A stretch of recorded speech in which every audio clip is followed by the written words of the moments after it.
In US Survivor, no matter how you do it, winning Survivor deserves some major props. Sure, you may think a certain winner is underrated or overrated, but at the end of the day, they won Survivor, which is obviously a big deal. In fact, in the old school days, the winner would be interviewed on multiple national stations the very next day. So the point is, we can do debates on winners all day long, but it doesn't change the fact that out of thousands of applications and hundreds of contestants, these 38 people can say they won Survivor, and will forever be ingrained in Survivor history. However, there are many players who, despite it being a different type of game, have gone on to win Survivor that unfortunately many people don't know about due to them being from other countries. Now for me, while I didn't start watching International Survivor until the summer of last year, I still had heard of some of the winners, just simply due to being within the Survivor community. When I joined the Reddit pages in 2019, I heard that Pia and David won the most recent Australian Survivor seasons. I heard that Survivor South Africa produced one of the most dominant winners ever in Rob Bentley. In years prior, before I even joined any hardcore Survivor fandom websites,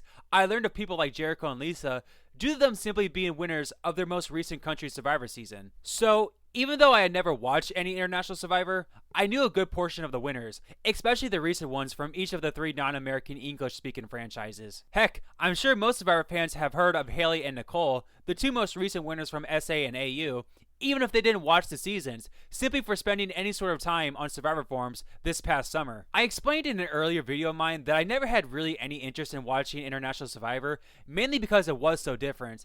But I think another reason might have been due to me knowing a lot of the winners. It's one thing to sit through a US Survivor season knowing the winner, when seasons are 14 episodes and 43 minutes long. It's another thing to watch an Australian Survivor season knowing the winner, and having to sit through at least 24 episodes, with half the episodes being an hour or more. But last year, during my usual COVID routine of laying in bed bored to death, I came across Survivor South Africa Champions, and I was actually very intrigued. It was a season I had no clue about, but at the same time, it didn't seem like it would be a drag to watch. So for the first time in my life, I decided to watch an entire season of International Survivor. Yes, believe it or not, this was the first International Survivor season I watched fully, and boy am I glad I did, because it opened my eyes to just how great International Survivor can be. To the point now where I actually look forward to both the international versions of Survivor more than the US version, because of their different style. But I do wonder how far I would have gone with International Survivor had it not been for this season, because there is definitely some really bad international seasons, especially from South Africa, whose old school seasons bored me to tears. And going into the season, I did worry that this would be a very basic season, since South Africa really hadn't gotten its footing yet when it came to producing Survivor. And in general, I didn't know how popular Survivor was in South Africa, and worried this may be 20 recruits who didn't really care much about the game. And despite some massive flaws within this season, I was glued to my screen, as this season exceeded my wildest expectations, and a large part of that was due to one player, and in my mind, the best Survivor player most fans have never heard of. Everyone, meet Graham Jenniker, a 28-year-old financial manager from the Western Cape. He started the game on the Skeleton Tribe, which was captained by Cornay Cridge, aka the champion of the tribe, which was the theme of the season, and one of the biggest problems of the season. Each tribe was captained by a champion of South Africa, with Cornay being a rugby legend, and Mark Fish, captain of Utara, being a football legend. The only impact they had gameplay-wise was that they would also be able to vote at the final tribal council. And once the post-merge came, the two would face each other in a duel in each episode, with the winner being able to neglect a vote of their choice at that tribal council. Basically, this was South Africa's version of Island of the Idols, where 2 players would give tips and pointers to others in the game. The obvious problem with this, though, is that these 2 weren't former winners, and they literally knew nothing about the game, yet they were having a major impact in the decision making on their tribe. And in the first episode, I watched in disgust as the obvious was being presented by Cornay going into the first tribal council. Keep your tribe strong, and who cares about anything else? To make matters worse, Cornay handpicked the alpha male of the tribe, Xavion, as sort of his right-hand man, and with all that power, Xavion formed a majority alliance, which left the 2 weak links of David and Shona as the targets going into the first tribal council. However, Graham realized what was going on, and realized since the vote was so obvious, he had a chance to take control of the majority in Skeleton, and formed the Rugrats alliance with David, Shona, Gina, Altov, and Morta. And at that first tribal council, Ashley, who was the weakest of Xavion's alliance, was blindsided in a 7-3 vote. I can't express enough just how much this first vote changed my outlook on the season, and just how badass it was from Graham.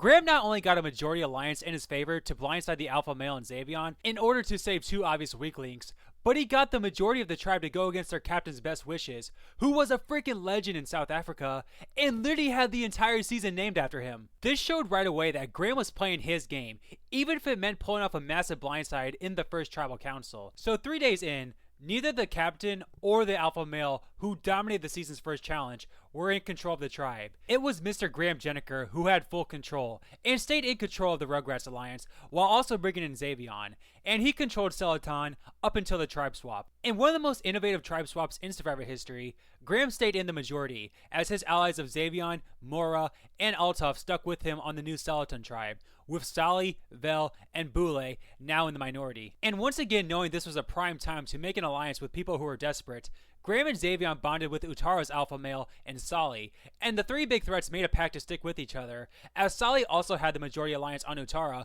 before the swap. And being the obviously much more dominant tribe after the swap, the Celadon members bonded, as they didn't have to ruffle any feathers with each other, as they won every immunity challenge and went into the merge with 7-4 numbers over the new Utara tribe. One thing that did happen during the tribe swap though, was that Graham got Cornet to hand over an idol to Gina, as she was an obvious target on the new Utara tribe, and a part of Graham's Rugrats alliance. After a controversy over the idol on the original Celadon tribe, they came to a decision that it would be best for Cornet to hang on to it, and use it when need be. And after the tribe swap, Gina was a clear target, as she and David were now in the minority. Even despite basically being against his captain the entire game, Graham still got Cornet to give Celadon's idol to one of his allies to blindside an original Utara member. Unfortunately, Gina had her idol stolen from her and was voted out at the first tribe swap tribal council, which was another massive problem with this season, with players being allowed to steal idols. This is what caused all the chaos in the first place on Celadon, and ultimately what got Gina voted out, who is without question one of the most screwed over players in Survivor history. Now, to be fair, the ability to steal idols did lead to some amazing moments this season, but it's still really unfair to watch somebody's dream end due to such a dumb rule. But nonetheless, Graham had full control of not only the new Celadon tribe, but he also still had his Rugrats alliance. And going into the merge, the only people in the game who he had no connections with were Marion, Shane, and Sivu. And lo and behold, those three were regulated to the bottom at the merge, as even the old Utaras felt more secure with Graham, and voted with him at the merge to split the votes between Marion and Shane, who had an idol in between them. However, this is where Graham's game almost fell apart. For some odd reason, Altaf voted for Sivu, and the vote ended up being a tie between Graham and Marion, as Shane was the one who ultimately played the idol. This obviously could have been a disaster for Graham, as it just would have took one person in the majority 8 to flip their vote, and he would have gone home. He was especially lucky that David didn't flip, as he formed a bond with the new Utara tribe, and the three were banking on his vote to flip the game around.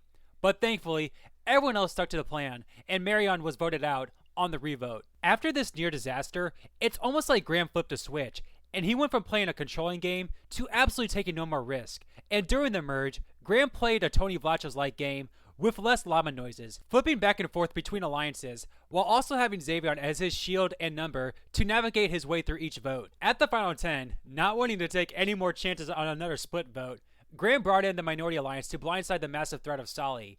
He then took out Sally's close allies in Vel and old Rugrat member Mora back to back, while keeping the massive threat of Shane around, who now had 2 idols in his pocket, making him a much bigger target over Graham. So, at the final 7, he orchestrated the blindside of Shane, and unbelievably, Shane didn't play either of his idols, and like James 7 years prior, he was voted out with 2 idols in his pocket, with only 3 tribal councils left to play them. This just goes to show that Graham was not only an amazing strategical player, but he had an amazing social game as well, as after trying to vote Shane out 3 episodes prior, he gained the trust of Shane so much that he didn't play either of his idols, despite the time to play them dwindling. So despite working with pretty much everyone throughout the game, Graham's true final 3 at this point was him, Xavion, and David. And after Altaf caused some mistrust once again, he was unanimously voted out at the final 6, giving Graham a clear path to victory. However, this portion of the game was really Graham's only bad gameplay throughout the season.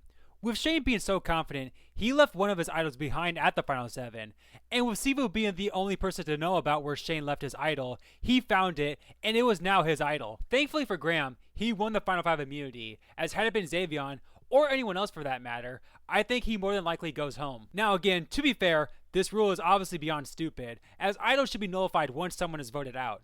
However, I do think it was obviously risky to vote for Sivu in the first place, as he was Shane's closest ally, and if Shane had indeed left an idol behind, Sivu would be the one to know about it. I also think at this point, Graham was the biggest target left in the game, and would have been the target even over Xavion had he not won immunity, despite Xavion on paper being such a massive threat, especially with one more immunity challenge left. At that final immunity challenge, Boulay won, and Graham looked to be in trouble, as you would think Sivu and Boulay would pull David into the final 3 to vote out Graham. However, a couple of interesting things happened. During the immunity challenge, knowing he was a GOAT, David volunteered himself to be voted out, as he felt the other 3 were all deserving of the win.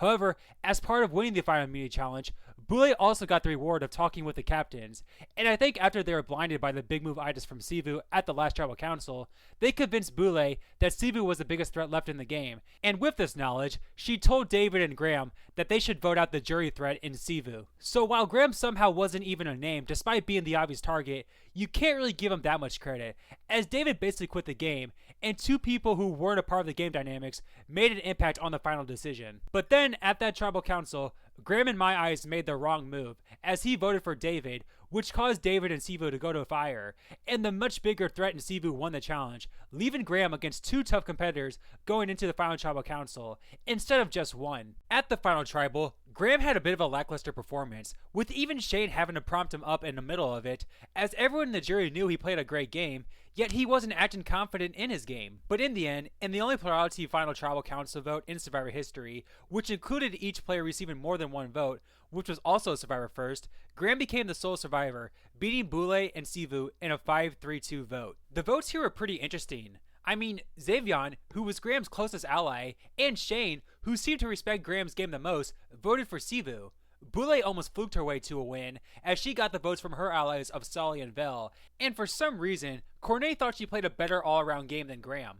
But in the end, Graham did get the 5 votes he needed, as he got the votes from his allies Amora, David, and Althoff, with Mark agreeing that Graham played the best game. His real surprising vote was from Marion, who literally started off the final tribal council campaigning for Sivu. And with Shane also voting for Sivu, you would think she would have done the same thing as Shane. And to be honest, I'm not sure what to make of this vote. Again, while Sivu and Boulay both played strong games, Graham was on another level, and I think if this was a modern US season, he probably does win by a lot more. But I do wonder what made people like Xavion, Cornet, and Shane not vote his way.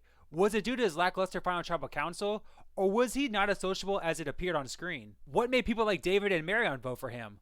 Were they just simply more respectful of the game than other players and voted based on who played the best game as opposed to who they got along with the most? Again, it's not like this is a recent or popular Survivor season with post-game interviews everywhere on why who voted for who, scenes we didn't see on screen, etc. But whether you credit or discredit Graham narrowly winning the jury vote, you can't deny what a game this man played. He single-handedly flipped the game 3 days in, blindsided the tribe's captain and alpha male. He created bonds with essentially everyone on the old and new Celoton tribe. He got his captain, who he blindsided numerous times, to hand off his idol to save an ally.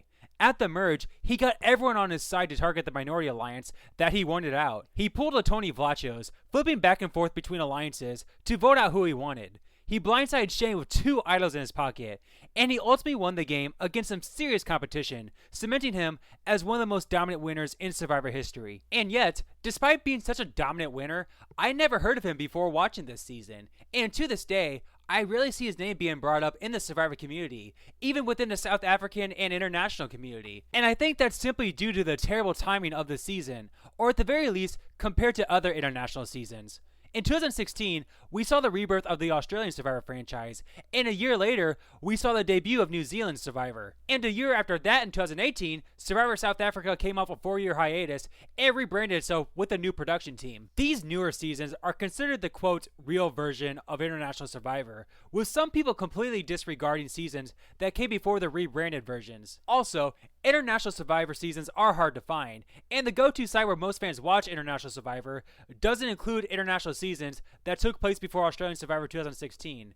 And for me personally, I watch Survivor SA Champions on YouTube, but unfortunately, every episode has now been taken down. So with International Survivor already being rare to find, even more so when it's any season before 2016, a lot of good moments, seasons, and players are forgotten about in Survivor history. In fact, even though I haven't watched it yet, I've heard there's another fantastic winner that comes in one of the early South African seasons, who I also very rarely seen mentioned within the Survivor community. And unfortunately, as South Africa and Australian Survivor both continue to produce new seasons, Survivor SA Champions will be even more forgotten about over time. I mean, I see it all the time. When people ask what Survivor South Africa season to watch, fans say to skip seasons 1 through 5 and go straight to the Philippines, since it's a rebranded and much better version of South African Survivor. Even though Champions is still an incredible season despite its flaws and sometimes dragged out pacing, and is miles ahead of a season like Malaysia. The point is, Graham Jenneker is an amazing Survivor player, and should not only be talked about along with the greats of foreign Survivor winners, but winners in general. And I so hope we get to see him again in a future Survivor SA All-Star season. And then maybe people will have a reason to go back and watch him dominate his OG season. I'll link a place in the description where you can watch Survivor SA Champions. It does take some time, but trust me, it will be worth it if you want to be entertained by not only an extremely underrated season, but also watch episode by episode the greatest unknown player in Survivor history. Thank you guys so much for watching. If you like what you see, then smash that like and subscribe button to support the channel. And for this video especially, share it with all your Survivor friends to show Graham some respect. Have a good one, guys.